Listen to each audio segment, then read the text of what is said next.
ఈరోజు బద్వేల్ కాన్స్టిట్యున్సీలో ఇక్కడ గుంతపల్లి ఇక్కడ ఈ ఏరియాకి మేమందరం కూడా మా పెద్దలు గోవిందరెడ్డి సారు, చైర్మన్ రాజగోపాల్ రెడ్డి అన్న, వైస్ చైర్మన్ గోపాల్ స్వామి అన్న, సుందరరామరెడ్డి అన్న, ఇక్కడ కౌన్సిలర్ రామ్మోహన్, అందరూ మేము ఇక్కడికి రామ్మోహన్ గారు అందరం కూడా మేము ఇక్కడికి రావడానికి ముఖ్య కారణం ఏంటంటే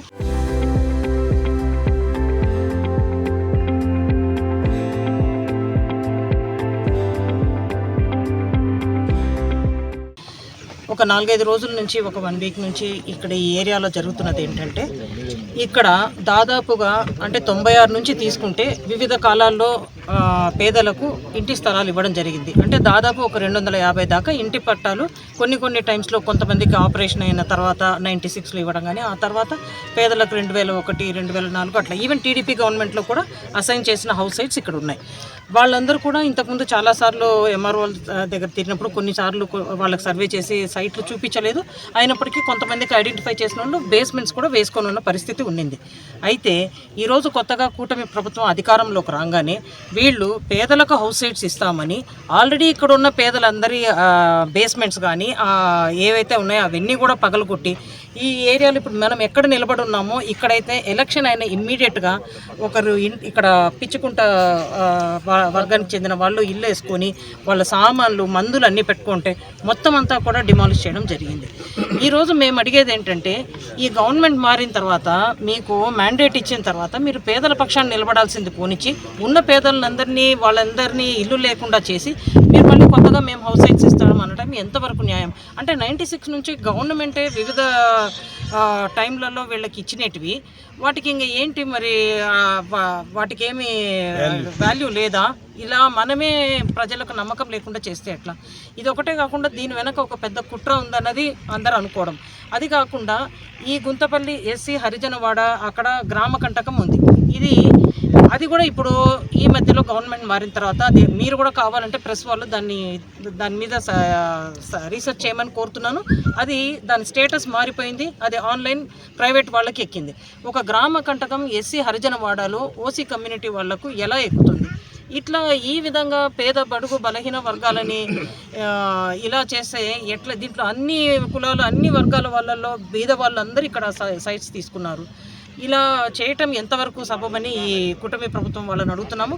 మరి ముఖ్యంగా అధికారులు అసలు చాలా నిరంకుశతంగా ఉన్నారు. ఇక్కడ పోలీస్ వాళ్ళందరూ కూడా ఇంత దౌర్జన్యం చేస్తూ ఉంటే వాళ్ళందరూ కూడా జస్ట్ అట్లా ఒక ఏమంటారు, దే ఆర్ జస్ట్ వాచింగ్. అట్లా ఎవరికి కొమ్ము కాస్తున్నట్టు. మనం ప్రజల పక్షాన పనిచేయాలి. ఎవరైనా అధికారులైనా ప్రజాప్రతినిధులైనా ప్రజలకు అన్యాయం జరుగుతుంటే అందరూ ఒక వాచ్ చేస్తూ ఉన్నారు. కాబట్టి మేము అడిగేది ఏంటంటే ఇక్కడ జెన్యూన్గా ఇచ్చిన పట్టాలు ఎన్ని, వీటన్నిటినీ కూడా రెవెన్యూ వాళ్ళు పరిశీలించాలా. ఎవరికి జెన్యూన్గా ఉంటే వాళ్ళకే దాన్ని కేటాయించాలి. మీరు పేదలకు ఇవ్వండి. ఎందుకంటే పెరుగుతూ ఉంటుంది టౌన్, ఎవరికి ఇల్లు లేవు, కాన్స్టెంట్గా ఇది రిక్వైర్మెంట్ ఉంటుంది. ఖచ్చితంగా మీరు ఐడెంటిఫై చేయండి. మీరు కూడా మీ హయాంలో ఇవ్వండి. కానీ ఆల్రెడీ ఉన్న వాళ్ళని బయటకు గెంటేసి మీరు ఇస్తాననడం ఎంతవరకు సబబు? ఈ ఏరియాలో పర్టికులర్గా మేము కోరేది ఏంటంటే ఎవరికి ఇంతకుముందు ఇచ్చారో వాళ్ళందరి పట్టాలని మీరు పరిశీలించండి. వాళ్ళకు మీరు సర్వే చేసి వాళ్లకు ఇవ్వండి. అసలు ఆ బేస్మెంట్లు అవన్నీ కూల్చేసిన దానికి కూడా వాళ్ళకి నష్టపరిహారం కూడా ఇవ్వాలా. తర్వాత ఇంకా ఎవరు అర్జీ ఇస్తారో వాళ్ళందరికీ కూడా మీరు జెన్యూన్గా ఉండే వాళ్లకు ఇంకొక ల్యాండ్ ఐడెంటిఫై చేసి ఇవ్వమని వైసీపీ పార్టీ తరపు నుంచి మేమందరం కూడా ఈరోజు వాళ్ళ పక్షాన్ని నిలబడుతున్నాము. మేము కలెక్టర్ గారికి కూడా దీని మీద అర్జీ ఇస్తాము. ఆల్రెడీ జేసీ గారికి, ఆర్డీఓ గారికి వాళ్ళందరికీ కూడా రిక్వెస్ట్ చేయడం జరిగింది.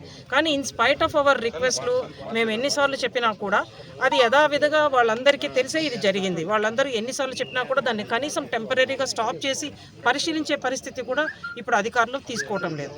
కాబట్టి మేము కూడా ఇక్కడ ఈరోజు వచ్చాము. వీళ్ళందరికీ సపోర్ట్గా నిలబడతాము. కలెక్టర్ గారిని కూడా త్వరలో మా పెద్దలు సార్ గోవిందరెడ్డి సార్ గారు, ఒకవేళ అవినాష్ రెడ్డి సార్ కూడా పార్లమెంట్ సెషన్స్ నుంచి ఆయన ఫ్రీగా ఉంటే ఆ సార్ని కూడా తీసుకొని లీడర్స్ అందరం కూడా వీళ్ళ బాధితులను తీసుకొని కలిసే ఇది కూడా ఉంటుంది. ఇదంతా సదరం చేసి ఇది కోట్ల రూపాయలు విలువ చేసేటువంటి ఆస్తి. దీని మీద కన్నుబడింది వీళ్ళకు.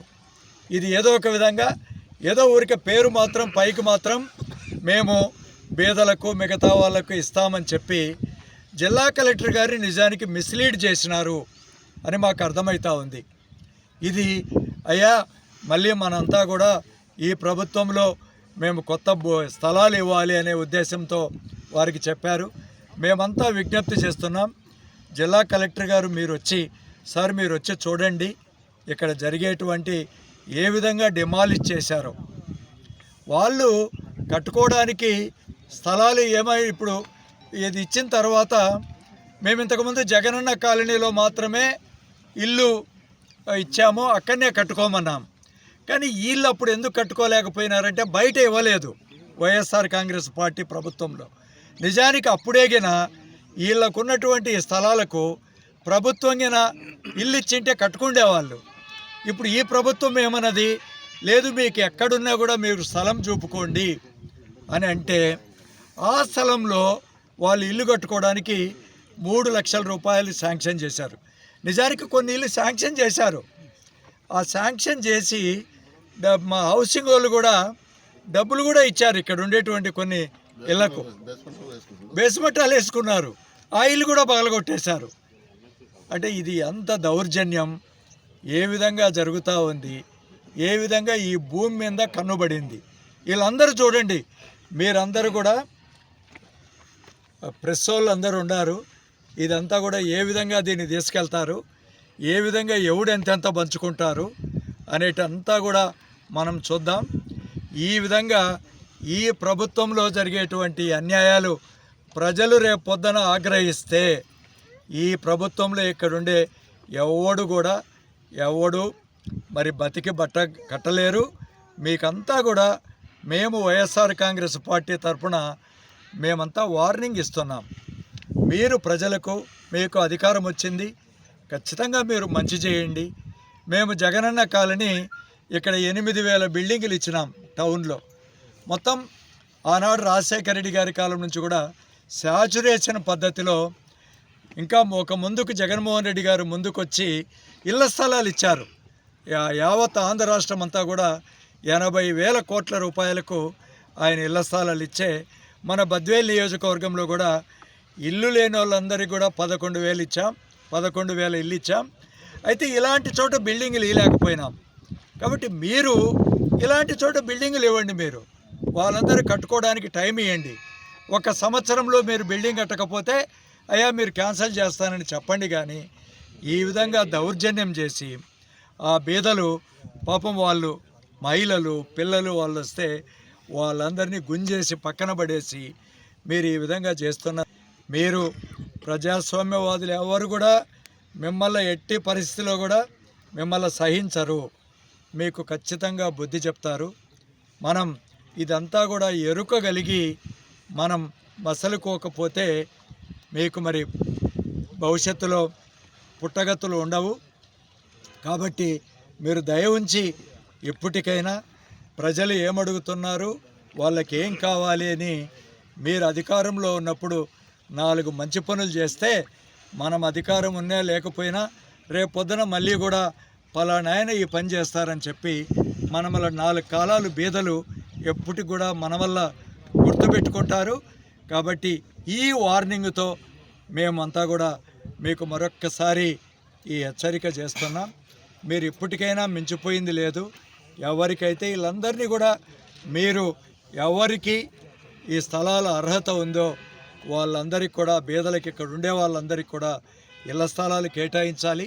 మీరు ఎవరైతే పడగొట్టారో 1,00,000, 2 లక్షల రూపాయలు నష్టం చేశారు, ఎవరో బయట వాళ్ళు వచ్చి మీ పార్టీ వాళ్ళు వచ్చి బుల్డోజర్లు పెట్టుకొని మరి ఆ పార్టీ వాళ్ళకు కూడా ఏదో ఇస్తానంటారు వీళ్ళు. అరే నీకు ఒక 5 సెంట్లు ఇచ్చా, నీకు ఒక 10 సెంట్లు ఇచ్చా, నువ్వు ఇది పగలగొడతా అని అంటారు. కాబట్టి వీళ్ళందరికీ కూడా వాళ్ళతో నష్టపరిహారం ఇప్పియాలి. Local to global news at your finger tips. మీ చేతిలో ఒక ఆయుధం. Download Raw TV app. Media legend Ravi Prakash is back.